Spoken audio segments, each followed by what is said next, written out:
السلام علیکم ورحمۃ اللہ وبرکاتہ۔ چلیے، پچھلے کلاس میں ہم لوگوں نے لفظ عام اور خاص کی حقیقت، اس کی تحقیق کو پڑھا تھا، اور اس لفظ عام اور خاص کے بیان میں سے خاص کے بارے میں کچھ مثالیں ہم لوگوں نے پڑھی تھی، اور کچھ بقیہ مثالیں آج ہم لوگ پڑھنے جا رہے ہیں۔ اس کے بعد ہمارا لفظ خاص کی جو بحث ہے وہ مکمل ہو جائے گی، اور اس کے بعد اگلے کلاس میں انشاءاللہ ہم لوگ لفظ عام کی جو بحث ہے اس کو کنٹینیو کریں گے۔ چلیے شروع کرتے ہیں۔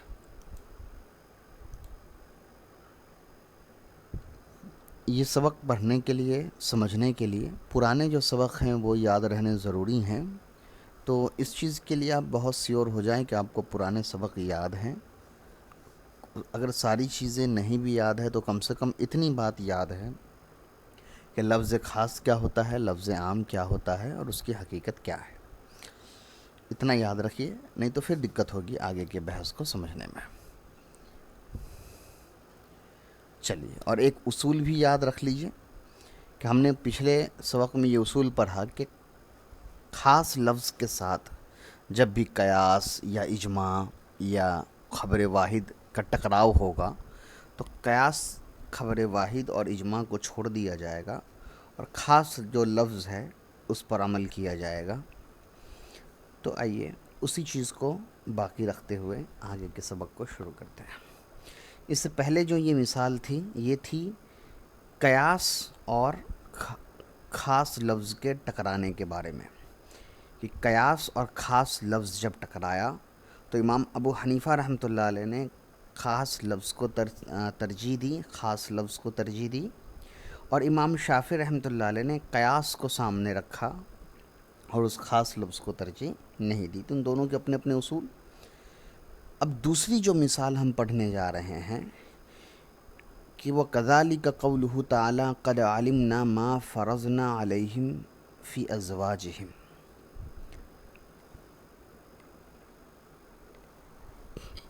اللہ تبارک و تعالیٰ کا ارشاد ہے کہ ہم جانتے ہیں جو کچھ بھی ہم نے فرض کیا ہے ان کے اوپر ان کے شوہروں میں سے۔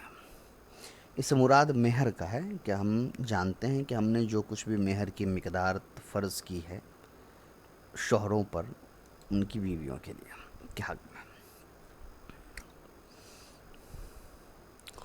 اب کہہ رہے ہیں کہ یہ خاصن فی تقدیری، یہ جو ہے خاص لفظ ہے، خاصن فی تقدیر شرعی، شرعی اعتبار سے خاص ہے، مقدار کو بیان کرنے میں، مقدار کو طے کرنے میں۔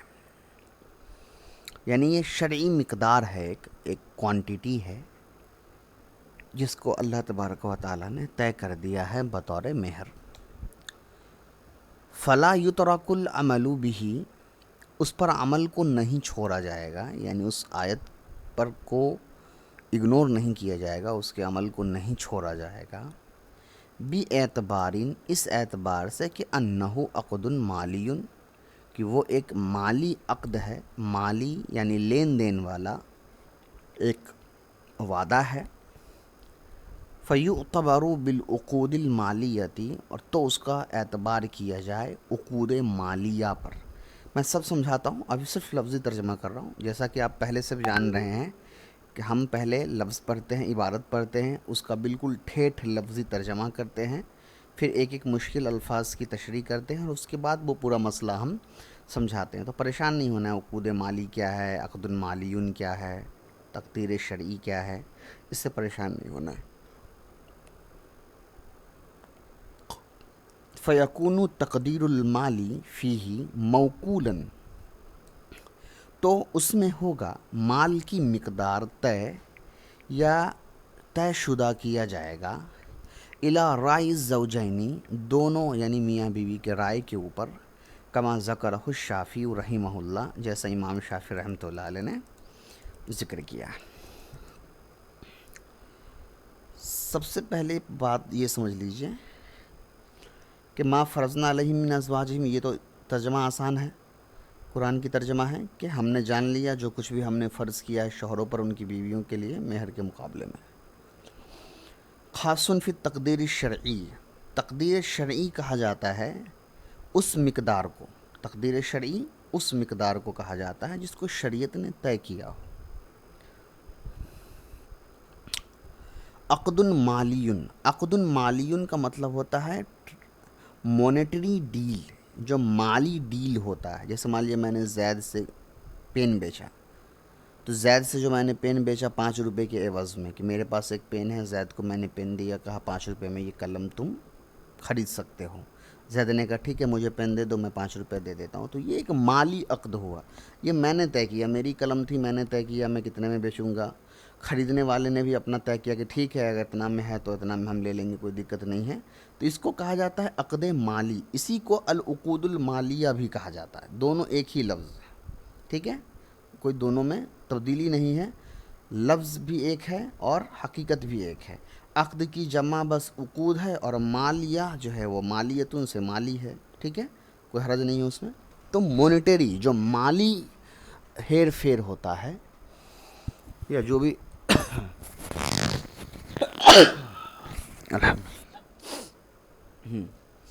تو جو بھی مالی لین دین ہوتا ہے اس کو عقد مالی کہا جاتا ہے۔ جیسے میں نے یہاں زید سے جو پین بیچا تو وہ مالی عقد تھا، کیونکہ میں نے زید سے جو ڈیل کیا اس میں پیسے کا لین دین پایا جا رہا ہے، اس کو کہا جاتا ہے عقد مالی۔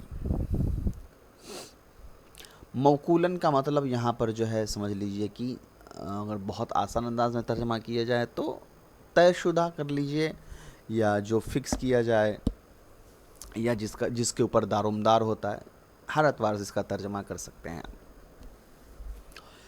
ٹھیک ہے۔ اب یہ ایک ایک لفظ تھا، ایک ٹھیٹھ ترجمہ تھا اس کا۔ اب پوری بات سمجھ لیجیے کہ اللہ تبارک و تعالیٰ کا جو قول ہے کہ ہم نے فرض کیا، ہم جانتے ہیں وہ کچھ جو ہم نے فرض کیا ہے ان کے اوپر، ان کے شوہروں کے سلسلے میں، یہ جو ہے خاص لفظ ہے تقدیر شرعی، یعنی شرعی اعتبار سے ایک طے کرنے کا، ایک مقدار طے کرنے کے اعتبار سے یہ جو لفظ ہے فرضنا، یہ خاص لفظ ہے۔ قرآن کے اندر جو فرضنا آیت آیا یہ خاص ہے، ایک شرعی مقدار طے کرنے کے لیے، اور اس خاص لفظ پر عمل نہیں ترک کیا جائے گا، یعنی اس خاص لفظ پر عمل کرنا ہم نہیں چھوڑ دیں گے، صرف یہ مان کر کے کہ نکاح جو ہوتا ہے وہ عقد مالی ہے۔ عقد مالی یعنی جس طرح لین دین میں طے ہوتا ہے، جیسے میں نے زید کو 5 روپے میں قلم بیچنی چاہی تو اس کے لیے کوئی شرط تو نہیں ہے نا، میں نے اپنے حساب سے 5 روپے طے کیا، زید بھی 5 روپے میں لینے کو تیار تھا، تو دام میں نے لگایا، خریدنے والے کو قبول تھا، اس نے خرید لیا۔ کوئی تیسرا طے نہیں کیا نا کہ تم کو 5 روپے میں ہی قلم بیچنی ہے، یا اس کو طے کیا کہ تم کو 5 روپے میں ہی لینی ہے، ایسا کسی نے نہیں سیٹ کیا۔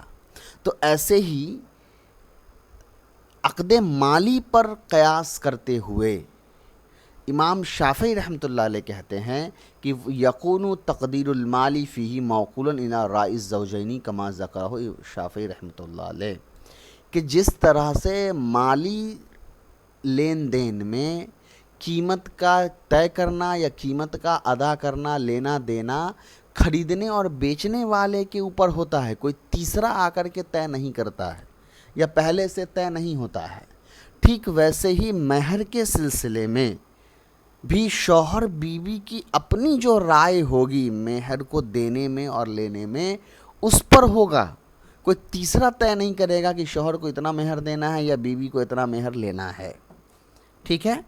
اب اس سے کیا مسئلہ آئے گا وہ سمجھیے، اس سے یہ مسئلہ آئے گا کہ امام شافعی رحمۃ اللہ علیہ کے نزدیک پھر مہر کی کوئی کم یا زیادہ مقدار نہیں ہوگی، جتنے کم پیسے میں میاں بیوی راضی ہو جائے اتنی مہر لین دین ہوگا، جتنے زیادہ پیسے میں میاں بیوی راضی ہو جائے اتنے زیادہ میں لین دین طے ہوگا، کوئی مقدار کم یا زیادہ کی سیٹ نہیں رہے گی پہلے سے، جیسا کہ میرے خریدنے بیچنے میں بھی کوئی مقدار پہلے سے سیٹ نہیں ہے، مجھے جتنا میں خریدنا ہے جتنا میں بیچنا ہے میں بیچوں گا۔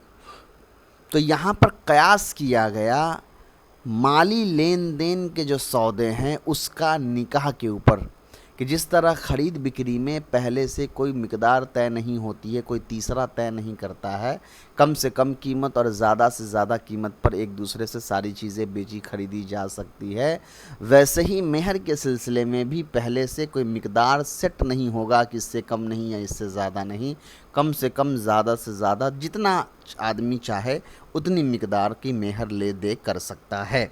یہ پورا ایک اصول ہے۔ اب امام شافعی رحمۃ اللہ علیہ کی دلیل کیا ہے؟ تو امام شافعی رحمۃ اللہ علیہ کی دلیل یہی ہے، عقد مالی والی، جو انہوں نے قیاس کیا۔ اور امام ابو حنیفہ رحمۃ اللہ علیہ کی دلیل کیا ہے؟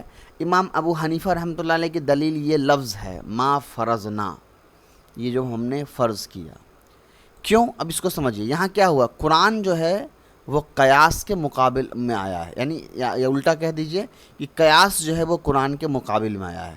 تو اوپر بھی جب قیاس آیا تھا تو ہم نے قرآن کی آیت کو مانا تھا، قیاس کو ٹھکرا دیا تھا، ویسے یہاں بھی قرآن کی اس آیت کو ہم مانیں گے اور قیاس کو ٹھکرا دیں گے۔ مگر سوال یہ آتا ہے کہ آخر یہ فرضنا لفظ خاص کیسے ہو گیا؟ کیسے سمجھ میں آ گیا کہ یہ فرضنا لفظ خاص ہے اور فرضنا کی وجہ سے ہم قیاس کو یہاں پر ٹھکرا رہے ہیں؟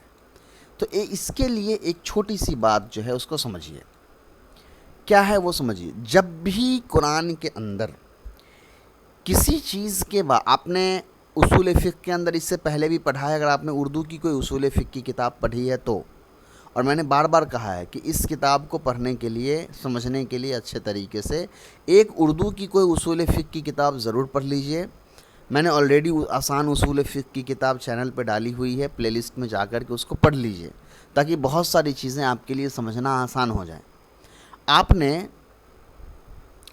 اصول فقہ کے اندر یہ بات پڑھی ہوئی ہے پہلے سے، نہیں پڑھی ہے تو پھر میں دوبارہ سے دہرا دیتا ہوں۔ ایک ہوتا ہے اسلوب قرآن، کہ قرآن کا اسلوب کیا ہے، انداز کیا ہے کسی بات کو بتانے میں۔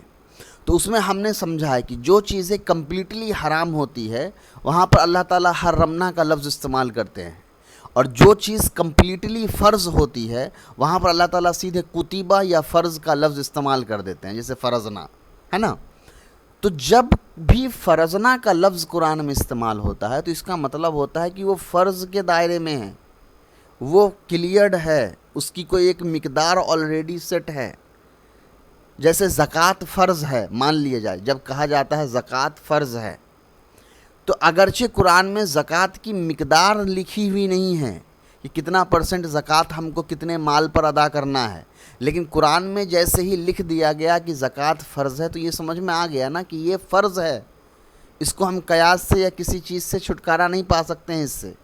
ہاں، مقدار کے لیے ہم حدیث میں ڈھونڈیں گے کہ کتنا پرسنٹ زکوٰۃ دینا ہے، کن چیزوں میں کتنا دینا ہے، لیکن جب ہم حدیث کے اندر بھی ڈھونڈ رہے ہیں مقدار، تو حدیث کے اندر بھی ایک مقدار سیٹ ہے نا، 2.5%، تو وہ کم سے کم مقدار تو سیٹ ہے۔ تو ایسا تو نہیں ہے کہ زکوٰۃ آدمی اپنی مرضی سے دے رہا ہے کہ چلو فرض ہے تو ہم کو جتنا من اتنا دے دے۔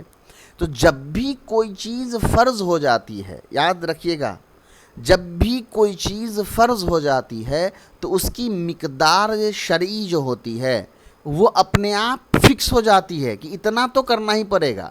نماز فرض ہے، مان لیے فجر کی نماز فرض ہے تو اس کی مقدار اپنے آپ سیٹ ہو گئی کہ 2 رکعت نماز تو پڑھنا فرض ہے ہی ہے۔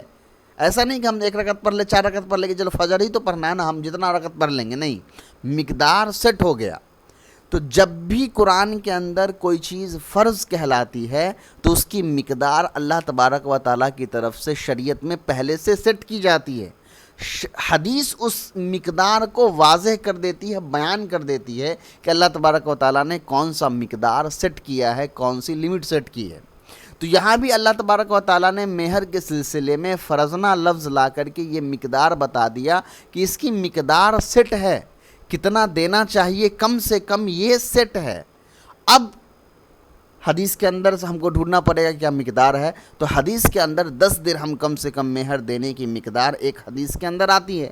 تو قرآن کے اندر فرض ہونے کی بات آ گئی، مقدار طے کرنے کی بات آ گئی، حدیث کے اندر کتنی مقدار کم سے کم دینی چاہیے اس کی بات آ گئی۔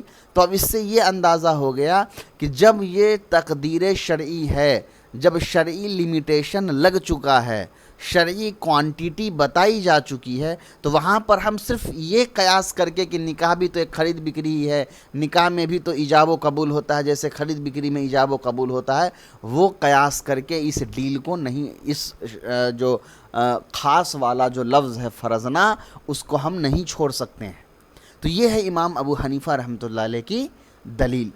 لیکن اب جب دو رائے بن گئے، ایک علماء کی جماعت اس طرف گئی کہ نکاح بھی جو ہے ایک لین دین ہے، خرید بکری کی طرح لین دین ہے، ایک آدمی ایجاب کرتا ہے دوسرا آدمی قبول کرتا ہے، ٹھیک ویسے ہی جیسے خرید بکری میں بھی ایک آدمی ایجاب کرتا ہے دوسرا آدمی قبول کرتا ہے۔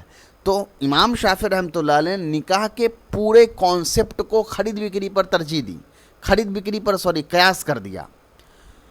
تو اب ظاہر سی بات ہے امام شافعی رحمۃ اللہ علیہ کے نزدیک یا علماء شافعی علماء کے نزدیک جو نکاح کے مسائل ہوں گے وہ بہت ملتے جلتے ہوں گے خرید بکری کے مسائل سے، اور امام ابو حنیفہ رحمۃ اللہ علیہ یا حناف علماء کے نزدیک نکاح چونکہ ایک مکمل طور پر عبادت نفلی ہے، یہ عبادات کی جلد سے ہے، تو عبادات اس کے جو مسائل ہوں گے وہ عبادات سے بہت زیادہ ملتے جلتے ہوں گے۔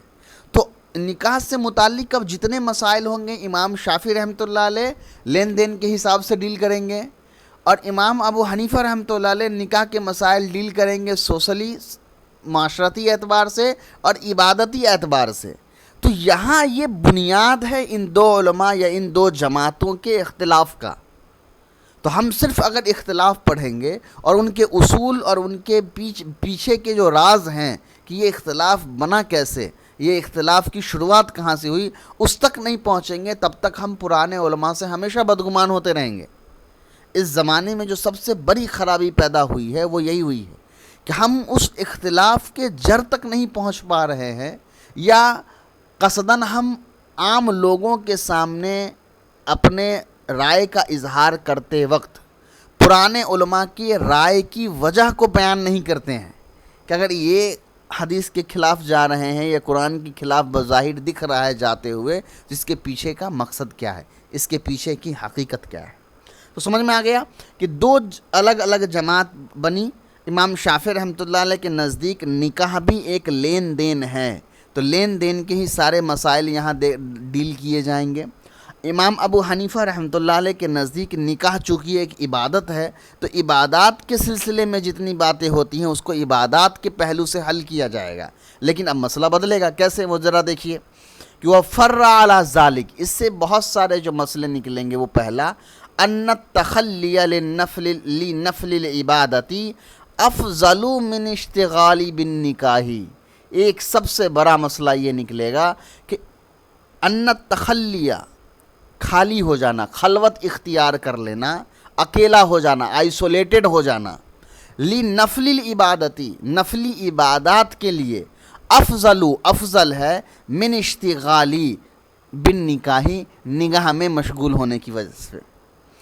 پہلا اس رول کیا نکلا، پہلا مسئلہ کہ چونکہ اب یہ ایک لین دین ہے، اور لین دین خرید بکری یہ دنیاوی ضرورت ہے، تو امام شافعی رحمۃ اللہ علیہ کہتے ہیں کہ چونکہ لین دین ایک دنیاوی ضرورت ہے اور لین دین سے زیادہ ضروری عبادت ہوتا ہے نا، لین دین سے زیادہ ضروری عبادت ہوتا ہے، اسی لیے کہ آپ دیکھیے کہ جمعہ کی جب اذان ہو جاتی ہے تو لین دین کو حرام قرار دے دیا گیا کہ تم کو عبادات کی طرف دوڑنا ہے، اب لین دین دنیا کے کام میں تم کو نہیں گھسنا ہے، چاہے کتنا بھی اہم خرید بکری کیوں نہ کر رہے ہو۔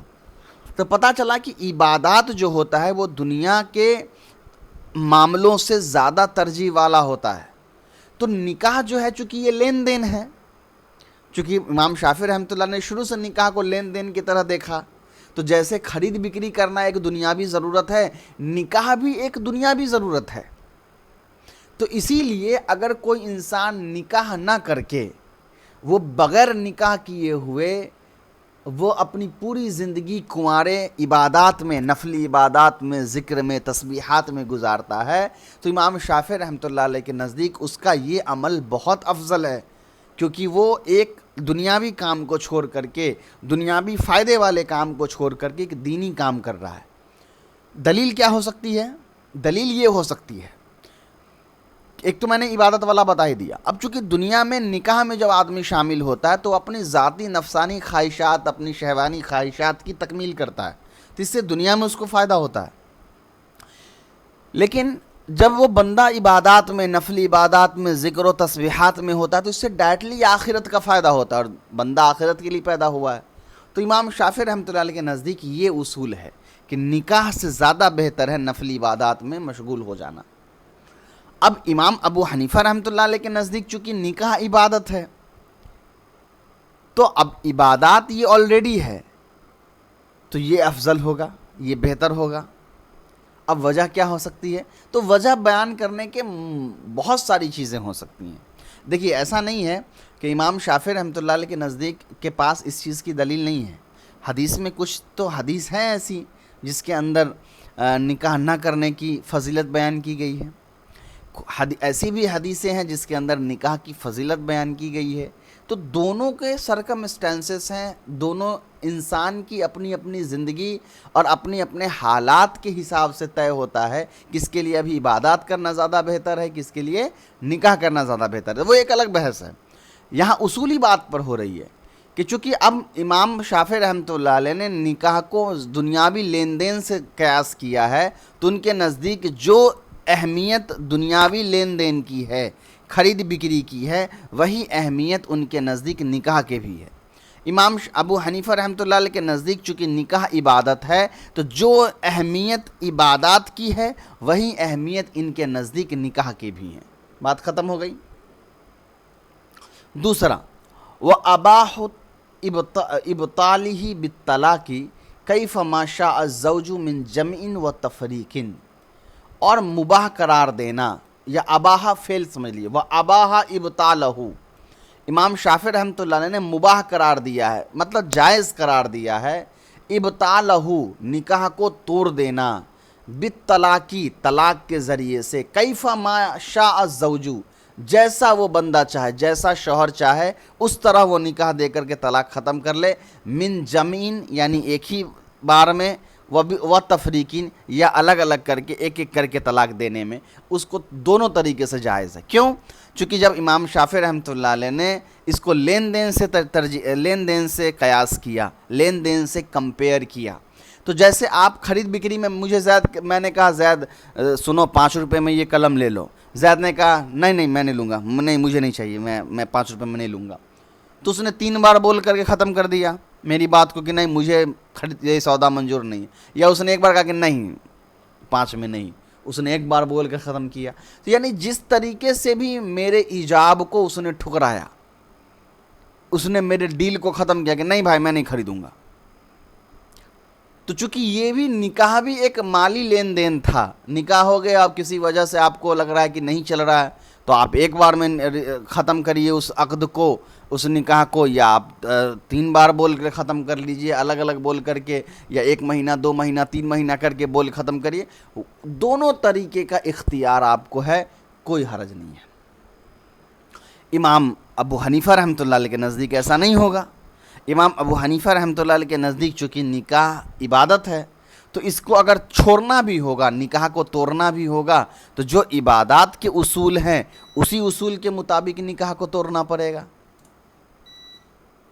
تیسرا، وَأَبَاحَ إِرْسَالَ الثَّلَاثِ جُمْلَةً وَاحِدَةً، امام ابو حنیفہ، حالانکہ یہ پہلے سے ہی جڑا ہوا ہے مگر یہ الگ سے بھی ایک پوائنٹ بیان کر دیا گیا، ایک اہم پوائنٹ بتا کر کے، کہ امام شافعی رحمۃ اللہ علیہ نے ایک ہی بار میں 3 طلاق، ایک ہی لفظ میں یا ایک ہی بار میں 3 طلاق بیان کرنے، یعنی 3 طلاق کہہ دینے سے نکاح توڑنے کی بھی مباحت دی ہے، اجازت دی ہے کہ یہ بھی جائز ہے۔ کیوں؟ کیونکہ امام شافعی رحمۃ اللہ علیہ کے نزدیک چونکہ یہ لین دین ہے، تو جس طرح لین دین کو ختم کرنے کے لیے ایک بار میں بھی بول کر کے سارے لین دین ختم کیے جا سکتے ہیں۔ مان لو 3 چیز آپ نے خریدی، میں نے زید کو پین بھی بیچا، قلم بھی بیچا، کتاب بھی بیچی، اور اس نے کہا کہ میں ان تینوں کو ختم کر رہا ہوں، مجھے یہ تینوں نہیں چاہیے، تو اس نے ایک ہی جملے میں تینوں بے کو ختم کر دیا۔ تو ویسے ہی ایک انسان ایک ہی جملے سے تینوں طلاق دے کر کے اپنے رشتے کو ختم کر کے بڑھ سکتا ہے آگے۔ یہ انہوں نے جائز دیا۔ امام ابو حنیفہ رحمۃ اللہ علیہ کے نزدیک چونکہ نکاح ایک عبادت ہے تو اس کے نکاح کے بھی اصول ہیں، طلاق کے بھی اصول ہوں گے، اور اس پر عبادات والے اصول پڑیں گے۔ اور 3 طلاق دینا ایک ہی مجلس میں، ایک ہی جملے سے، ایک ہی بار میں، یہ امام ابو حنیفہ رحمۃ اللہ علیہ کے نزدیک بدعت ہے، اس کو دینا جائز نہیں ہے، یہ بہت گناہ، اگرچہ طلاق ہو جائے گی یا نہیں ہوگی وہ بھی ایک الگ مسئلہ ہے، مگر فی الحال حنفی فقہ کے اعتبار سے ہو جائے گی، لیکن وہ بہت ہی بڑا سنگین جرم ہے، بہت بدعت ہے، بہت بڑا گناہ ہے۔ ٹھیک ہے، تو ان دونوں کے مسائل اپنے اپنے الگ نکل گئے ہیں۔ اس کے بعد چوتھا ایک مسئلہ نکلے گا، وَجَعَلَ عَقْدَ النِّکَاحِ قَابِلًا لِلْفَسْقِ بِالْخُلَّى۔ امام شافعی رحمۃ اللہ علیہ نے بنایا ہے نکاح کے عقد کو کھلا کے ذریعے فسخ ہونے یعنی ختم ہو جانے کے بقابل۔ یعنی امام شافعی رحمۃ اللہ علیہ کے نزدیک کسی نے کھلا دیا، کسی نے کھلا لیا، شوہر نے بیوی سے، بیوی نے شوہر سے کھلا کیا تو وہ نکاح ختم ہو جائے گا کمپلیٹلی۔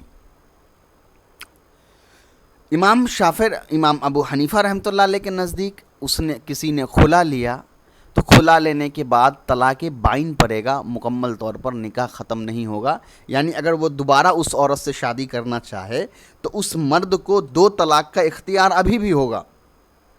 امام شافعی رحمۃ اللہ علیہ کے نزدیک وہ آدمی اگر خلا کے بعد اس عورت سے نکاح کرنا چاہے پھر اس کو 3 طلاق کا اختیار ہوگا، چونکہ یہاں مسئلہ بدل گیا، انہوں نے لین دین سے طے کیا، تو لین دین میں جیسے ہی ایک بار آپ بولتے ہیں کہ بھائی یہ نہیں چاہیے تو ختم ہو جاتا ہے میٹر، لیکن دوبارہ آپ اس سے بیچ سکتے ہیں، دوبارہ چاہیے تو لے سکتے ہیں، کوئی دقت نہیں ہے۔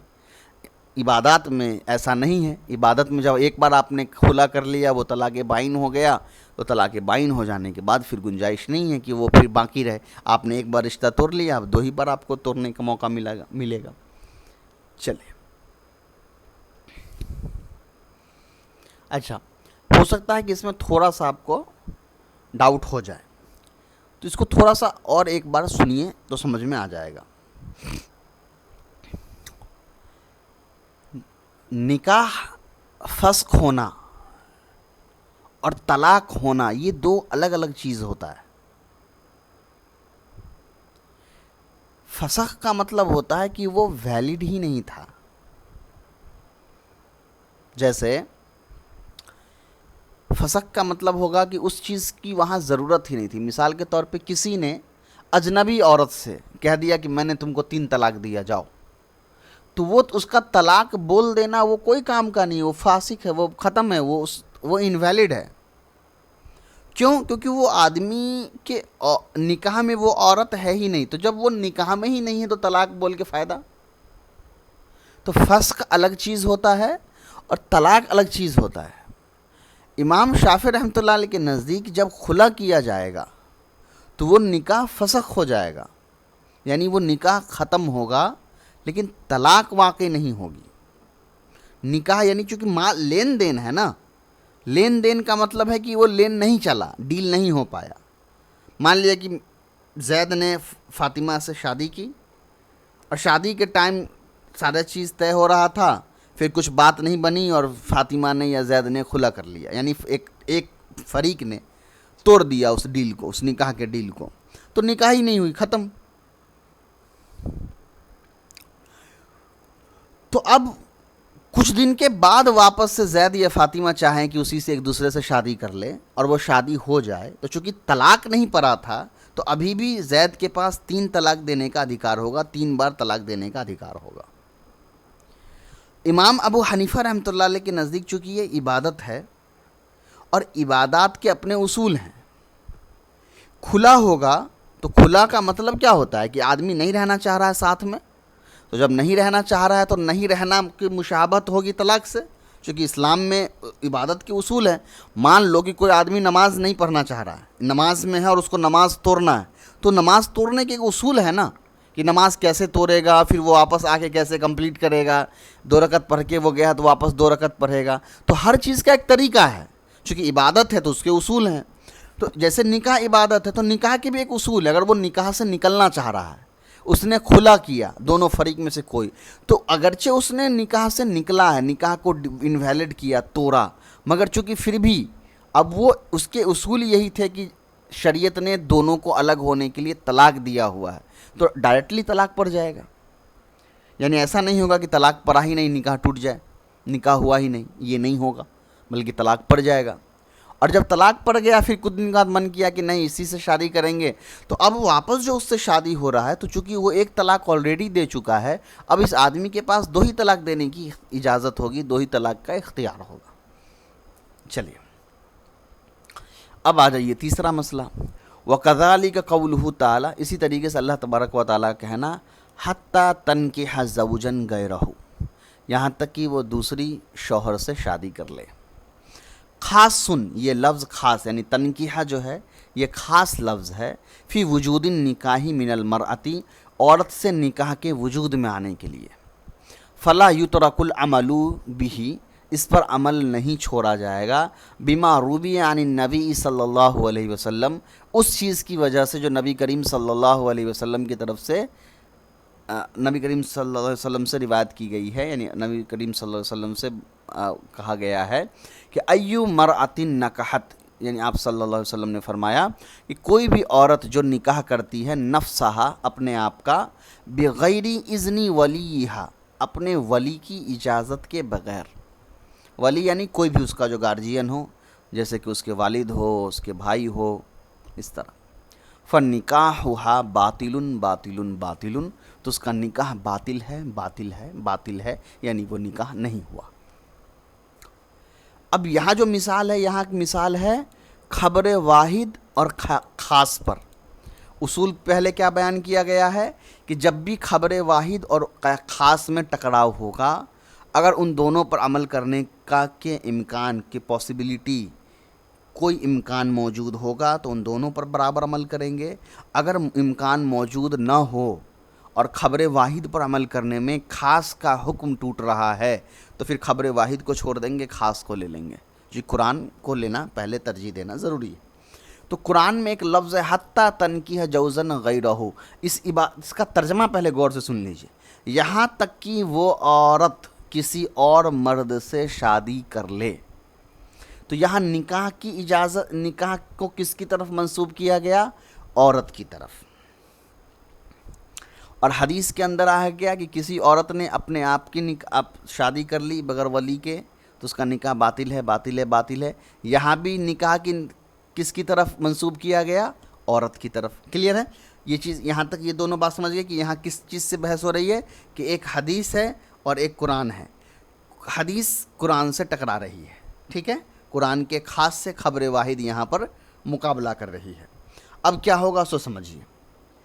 وَيَتَفَرَّعُ, اچھا بس اچھا یہاں سے مسئلہ نکل گیا. اب کانسیپٹ سمجھ لیجیے. امام شافعی رحمۃ اللہ علیہ کہتے ہیں کہ چونکہ حدیث کے اندر صاف طور پہ لکھا ہوا ہے کہ کسی عورت نے اگر نکاح اپنی مرضی سے کر لی اپنے ولی کی اجازت کے بغیر تو اس کا نکاح ہوا ہی نہیں. دلیل کیا ہے؟ یہ حدیث. امام ابو حنیفہ رحمۃ اللہ علیہ کہتے ہیں کوئی عورت اگر بالغ ہے اور اس نے اپنی مرضی سے بغیر ولی کی اجازت کے نکاح کر لیا, اس کا نکاح ہو جائے گا.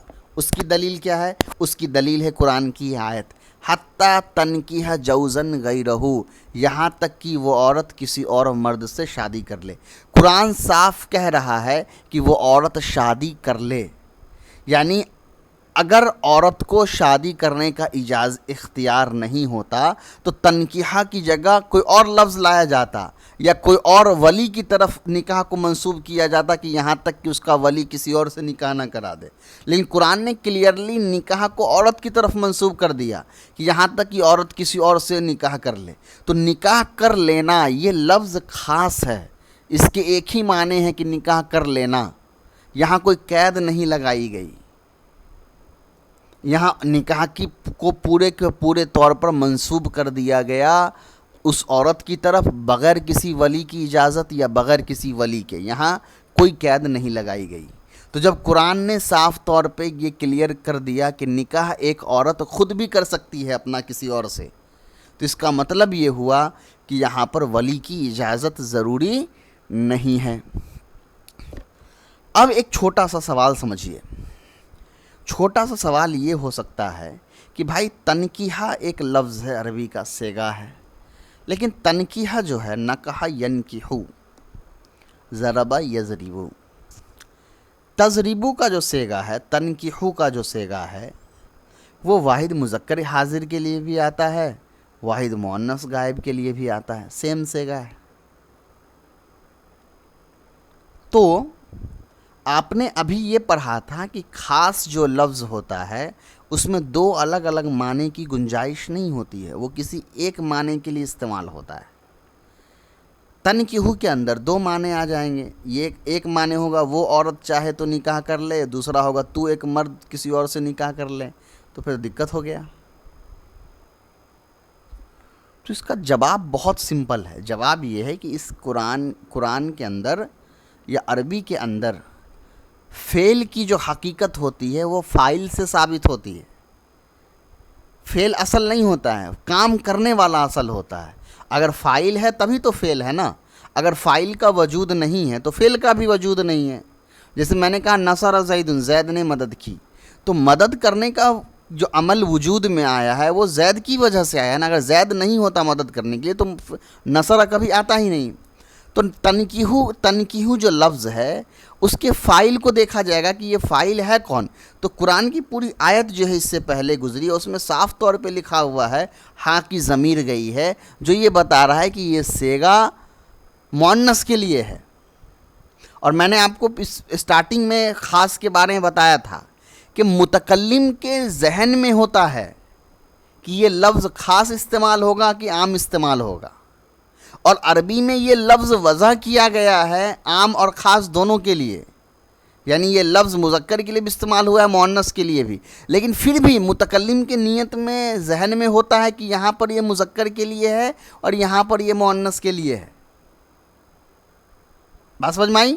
آپ جو گردان پڑھتے ہیں تو جیسے دیکھیے ینکحو، ینکحانی، ینکحون، تنکحو، تو آپ کو پتہ ہے نا کہ یہاں پر جو تنکیحو آپ نے پڑھا ہے یہ واحد مؤنث غائب کا صیغہ پڑھا ہے آپ نے، تو پتہ یہ چلا کہ یہاں دقت نہیں ہوا کہ یہ لفظ عام ہو گیا، یہ لفظ خاص ہی ہے، کیونکہ یہاں وہ قرینہ موجود ہے، وہ اشارہ موجود ہے، وہ دلیل موجود ہے، جس سے سمجھ میں آ گیا کہ یہ لفظ عورت کے لیے بولا جا رہا ہے۔ ٹھیک ہے، مسئلہ سمجھ میں آ گیا کہ ایک جماعت گئی حدیث کو لے کر کے کہ ہم جو ہیں حدیث میں صاف لکھا ہے کہ بغیر ولی کے کوئی عورت اپنا نکاح کرے وہ نکاح باطل ہے۔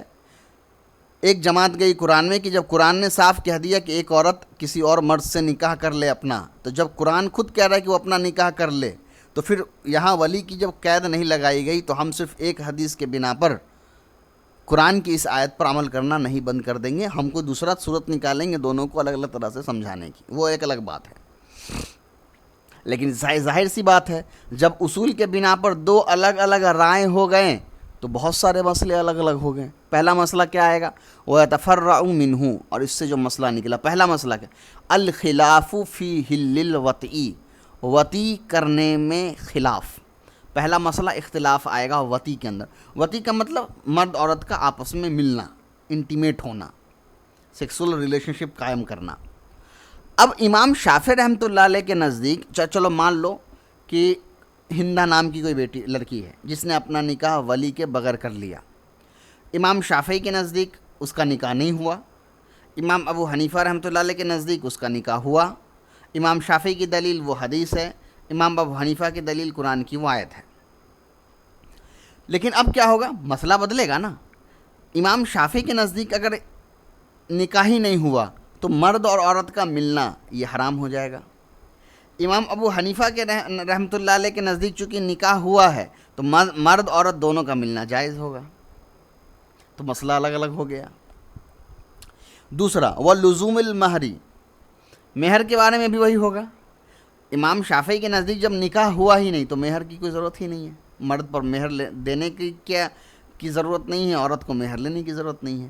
امام ابو حنیفہ رحمۃ اللہ علیہ کے نزدیک چونکہ نکاح جائز ہے اس لیے عورت کو مہر لینا ضروری ہوگا، مرد کو مہر دینا ضروری ہوگا۔ تیسرا ہے وَالنَّفْقَةِ، کھلانا پلانا۔ یہاں چونکہ نکاح نہیں ہوا تو مرد کے ذمے عورت کو کھلانا پلانا جائز کی ذمہ داری نہیں ہوگی، امام ابو حنیفہ کے نزدیک چونکہ نکاح ہو گیا ہے تو ان کو کھلانے پلانے کی ضرورت پڑے گی، ان کو اس مرد کے اوپر لازم آئے گا کہ عورت کو کھلائے پلائے۔ وہ سکنا، اس میں بھی وہی بات، امام شافعی کے نزدیک چونکہ عورت کا نکاح نہیں ہوا تو مرد کے اوپر کوئی ذمہ داری نہیں کہ وہ لڑکی کو جو ہے گھر دے۔ امام ابو حنیفہ رحمۃ اللہ علیہ کے نزدیک چونکہ نکاح ہوا ہے، مرد کے اوپر لازم آ گیا کہ عورت کو گھر دے۔ اور وقوع طلاقی، طلاق کا واقع ہونا، چونکہ امام شافعی کے نزدیک نکاح ہی نہیں ہوا تو وہ مرد اس ہندا کو طلاق دے بھی دے تب بھی اس کو طلاق نہیں پڑے گا، کیونکہ جب نکاح ہی نہیں ہوتا تو طلاق کیسے ہو جائے گا۔ امام ابو حنیفہ رحمۃ اللہ علیہ کے نزدیک چونکہ ہندا کا نکاح ہو چکا ہے، اگر شوہر نے طلاق دیا طلاق واقع ہو جائے گا۔ وَالنِّكَاحُ بَعْدَ الطَّلِّقَاتِ الثَّلَاثِ عَلَى مَا ذَهَبَ إِلَيْهِ قُدَمَاءُ أَصْحَابِهِ بِخِلَافِ مَا اخْتَارَهُ الْمُتَأَخِّرُونَ مِنْهُ۔ نکاح کرنا بعد الطَّلِّقَاتِ الثَّلَاثِ، 3 طلاق کے بعد، علا اس بات پر کہ ما ذهب الیہ قدماء اصحاب، یعنی شافعی علماء جو پرانے شافعی علماء ہے وہ اس پر گئے ہیں، کس پر؟ کہ 3 طلاق دینے کے بعد نکاح کرنا ہوگا یا نہیں۔ تو امام شافعی رحمۃ اللہ علیہ کے نزدیک چونکہ ہندا کا نکاح ہوا نہیں تو کوئی عورت مرد اس کو 3 طلاق دے بھی دے، پھر بھی جب طلاق ہی واقع نہیں ہوا تو نکاح تو اس سے ہو ہی جائے گا بعد میں ولی کی اجازت سے۔ امام ابو حنیفہ رحمۃ اللہ علیہ کے نزدیک چونکہ نکاح ہو چکا ہے، اس نے 3 طلاق اگر دے دیا تو وہ عورت اب ہمیشہ کے لیے اس سے ہٹ گئی اور اس سے کبھی زندگی میں دوبارہ نکاح نہیں ہو سکتا، بشرط یہ کہ حلالہ کیا جائے۔ اب حلالہ ایک عمل ہے، اس پر میں لاسٹ میں آتا ہوں۔ تو مسئلہ سمجھ میں آ گیا امام شافعی امام ابو حنیفہ کا۔ اب ایک چیز سمجھیے، بِخِلَافِ مَا اخْتَارَهُ الْمُتَأَخِّرُونَ مِنْهُ، اس کے خلاف جس کو پسند کیا ہے متاخرین علماء نے، یعنی علماء شوافی نے۔ مطلب کیا ہے کہ دیکھیے متقدمین اور متاخرین، اس کو سمجھیے۔ متقدمین کا مطلب ہوتا ہے پرانے علماء، اور متاخرین کا مطلب ہوتا ہے ان کے بعد نئے علماء جو آئے ہوں 50 500 600 سال پہلے۔ اور متقدمین مطلب اس سے پہلے کے جو علماء ہیں جو صحابہ سے تابعین سے بہت جڑے ہوئے تھے۔ تو پرانے علماء جو شافعی مسلک کے تھے، انہوں نے اسی اصول کو بیان کیا ہے جو میں نے بیان کیا ابھی آپ کے سامنے، کہ ان کے نزدیک چونکہ وہ بغیر ولی کے نکاح ہوا ہی نہیں، اسی وجہ سے اگر شوہر اس کو 3 طلاق دے بھی دے تو وہ 3 طلاق ہوگا ہی نہیں، کیونکہ وہ اس کا شوہر ہی نہیں ہے، تو وہ طلاق بھی نہیں پڑے گا، اس سے کوئی فائدہ بھی نہیں ہوگا۔ امام ابو حنیفہ رحمۃ اللہ علیہ کے نزدیک چونکہ نکاح ہو چکی ہے، اگرچہ وہ غلط نکاح ہے، ویسا نہیں کرنا تھا، لیکن اگرچہ ہو چکی ہے نکاح، طلاق دے گا تو طلاق بھی واقع ہو جائے گی، اگر 3 طلاق دیا تو وہ بھی واقع ہو جائے گی، اب بغیر حلالہ کی اس عورت سے دوبارہ نکاح نہیں ہو سکتا ہے۔ لیکن بعد میں کے جو علماء ہیں وہ امام ابو حنیفہ رحمۃ اللہ علیہ کے اصول اور دلیل کو زیادہ مضبوط مانتے ہیں اور اس پر عمل کرتے ہیں، یہ بات یہاں پر کہی گئی ہے، یعنی وہ بھی امام ابو حنیفہ رحمۃ اللہ علیہ کے ساتھ اس مسئلے میں ساتھ ہیں، اگرچہ تھوڑے بہت ابھی بھی اختلاف ہے، لیکن وہ کچھ حد تک اس چیز کو مانتے ہیں کہ ہاں یہ صحیح ہے۔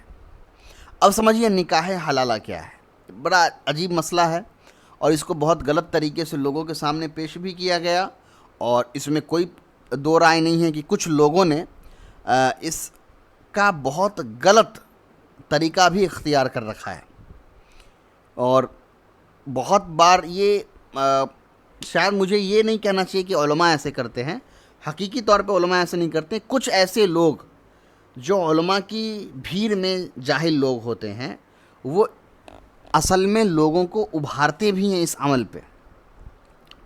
کچھ وقت پہلے ہی میرے پاس ایک صاحب آئے تھے اور ان کو بہت زیادہ اس چیز پر کسی نے ابھارا تھا کہ حلالہ کرانا چاہیے، حلالہ کریے، حلالہ کریے۔ 2 چیز سمجھیے، نکاح حلالہ جو ہے یہ ایک ٹرم ہے جس کو بہت گندا کر دیا گیا ہے۔ نکاح حلالہ کا مطلب ہوتا ہے وہ نکاح جس کو حلال کر دیا گیا، یعنی دوبارہ اس سے نکاح کرنا جائز ہے اس عورت سے۔ ایک تو یہ بات ہو گئی۔ دوسرا، نکاح حلالہ ایکچول میں پنشمنٹ ہے، وہ سزا ہے مرد کے لیے کہ اس نے 3 طلاق دیا ہی کیوں۔ اس کو سمجھیے کیسے کام کرتا ہے۔ مان لو زید نے زینب کو 3 طلاق دے دیا، اس سے ہمیشہ کے لیے نکاح ختم ہو گئی. 1 طلاق دیا، پھر 2 طلاق دیا، پھر 3 طلاق دیا، ختم.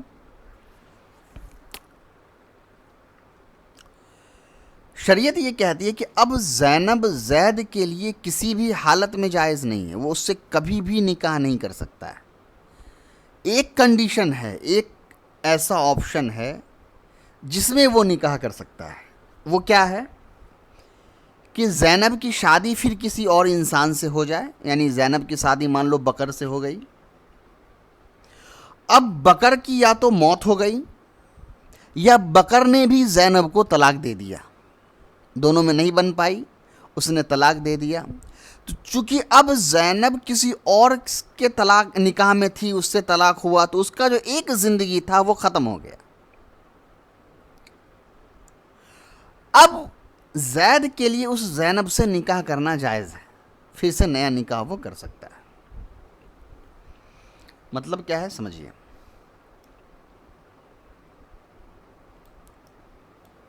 زید اور زینب نکاح میں آئے، مان لو 3 سال 4 سال یہ نکاح میں رہے. زید نے زینب کو طلاق دے دیا اور ہمیشہ ہمیشہ کے لیے زینب اس سے الگ ہو گئی. کچھ سالوں کے بعد یا کچھ دن، وہ اپنے اوپر ہے، زینب اپنا نکاح کر لیتی ہے بکر سے. اب بکر کے ساتھ زینب کی ایک الگ زندگی شروع ہوئی. بکر بھی 2 سال 3 سال رہا، اس کے بعد یا تو بکر کی موت ہو گئی یا بکر نے طلاق دے دیا. تو چونکہ اب یہ زندگی، اس کا جو پرانا زندگی زید کے ساتھ تھا وہ ختم ہو چکا ہے. زینب نے اپنی پوری نئی زندگی بکر کے ساتھ شروع کی تھی، اب بکر کے ساتھ بھی یہ زندگی ختم ہو گئی. تو زینب اب آزاد عورت ہے، اس کو پھر اجازت ہے، وہ چاہے تو واپس اس شوہر کے پاس چلی جائے، اس میں کوئی حرج نہیں. جیسے عام طور پہ بیوہ عورت کا یا طلاق شدہ عورت کا نکاح دوبارہ ہوتا ہے، ویسے ہی نارمل نکاح ہوگا، اس میں کوئی حرج نہیں ہے. یہ ہے نکاح حلالہ. اب اس کے اندر کنڈیشن کیا ہے وہ سمجھیے. مان لو زید نے زینب کو طلاق دے دیا، بعد میں اس کو گلٹی فیل ہوا، برا لگا، اور اب یہ زینب کو فورس کر رہا ہے کہ تم بکر سے شادی کر لو 1 دن کے لیے چاہے 2 دن کے لیے، یا یہ بکر کو بول رہا ہے کہ تم 1-2 دن کے لیے شادی کر لو، اس کے بعد اس کو طلاق دے دینا. یہ نکاح حرام ہو جائے گا، یہ نکاح ہی نہیں ہوگا. یہ ایکچول میں ہو رہا ہے آج، جس کو لوگ نکاح حلالہ کا نام دے رہے ہیں، جو اسلام میں نہیں ہے. 1 دن 2 دن کی شادی اسلام میں کہیں سے نہیں ہے. شادی اس نیت سے کرنا کہ اس کو توڑ دینا ہے، یہ کہیں سے جائز نہیں ہے. تو جو پہلے میں نے بتایا وہ ہے ایکچول میں نکاح حلالہ، جس کو شریعت نے اجازت دی، اس میں کوئی حرج نہیں ہے. وہ تو اور اچھی بات ہے کہ عورت کو اکیلے زندگی گزارنے سے روکا جاتا ہے. اور یہ جو زندگی، یہ جو نکاح حلالہ کا دوسرا میں نے دیا کہ زید کو گلٹی فیل ہوا تو اس نے زینب کا نکاح کسی سے خود کروا دیا، 2 دن 4 دن 5 دن 10 دن 1 مہینے کو لے کر کے. وہ نکاح حلالہ جو ہے وہ نہیں ہے، وہ زنا ہے اور وہ شریعت میں حرام ہے اور بہت سنگین جرم ہے.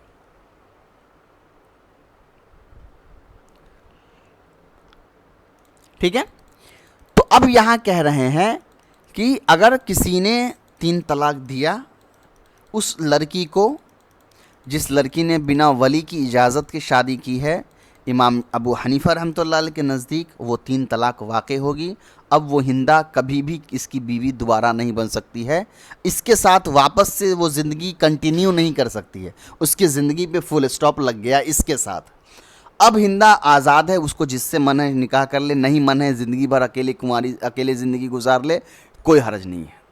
اگر وہ کسی کے ساتھ نئی زندگی کی جب شروعات کرتی ہے اور اس کی زندگی، نئی زندگی کے اندر بھی کوئی، یعنی لائف سائیکل 2، اس لائف کے اندر بھی کوئی نقصان ہوتا ہے، شوہر کا انتقال ہوتا ہے یا اس کو طلاق مل جاتا ہے، تب پھر اس کو واپس اجازت ہے کہ واپس اس کے ساتھ لائف سائیکل پارٹ 3 شروع کرے.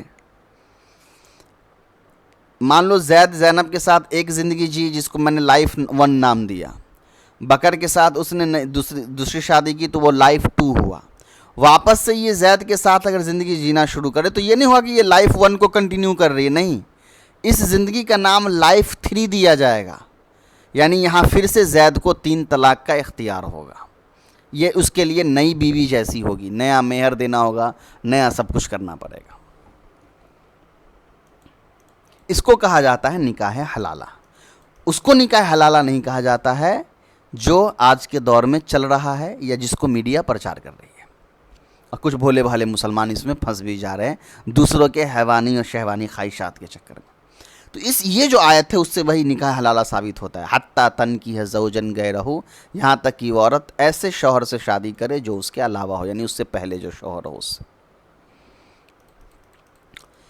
چلیے، تو یہاں تک پورا جو خاص لفظ تھا اس کی بحث کمپلیٹ ہو گئی۔ انشاءاللہ اگلے کلاس میں ہم لوگ عام جو ہے عام بحث کے بارے میں اچھی طریقے سے پڑھیں گے۔ السلام علیکم ورحمۃ اللہ وبرکاتہ۔